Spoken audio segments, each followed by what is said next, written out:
Hola, em dic Ainhoa Baptista i avui us vinc a explicar la volta al món en 80 dies. Tot comença quan Phileas Fogg té un criat que li demana l'aigua per afaitar-se i ell li porta l'aigua però li porta un grau menys del que li ha demanat. Llavors decideix despedir-lo, però arriba un altre que es diu Passepartout.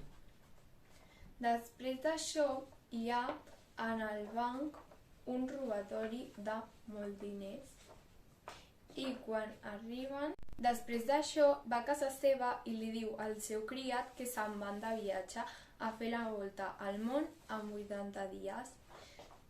Van de Liverpool a Londres i de Londres a Suez.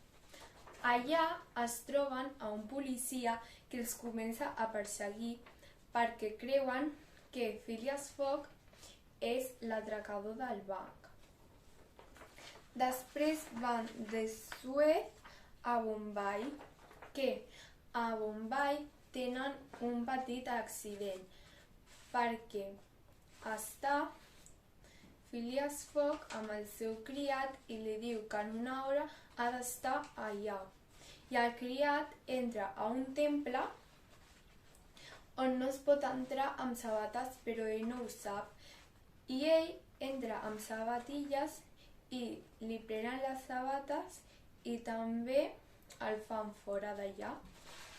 Després d'això va al tren que havia d'agafar, però va sense sabatilles. Allà es compra unes, però a mig camí s'han de parar perquè les vies del tren no estan acabades de posar. Llavors el mateix que li ven les sabates també els ofereix portar-li el seu elefant. Quan estan anant amb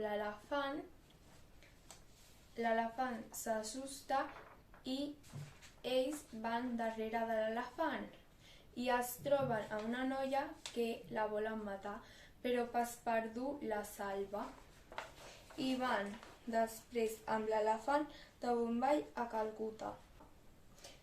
I després van de Calcuta fins a Hong Kong en vaixell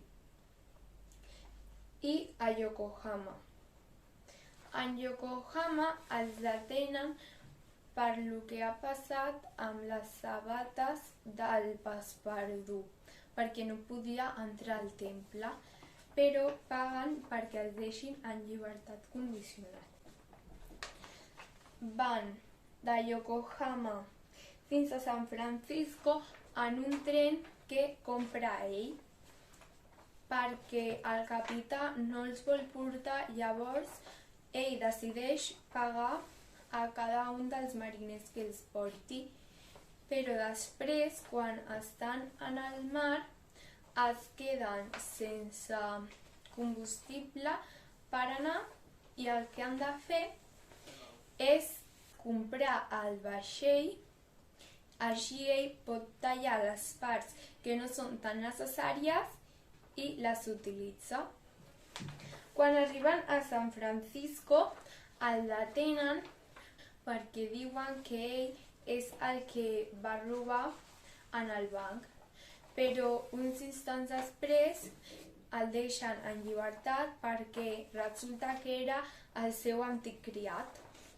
I va de San Francisco a Filadèlfia, que allà agafen un vaixell i van fins a Londres un altre cop.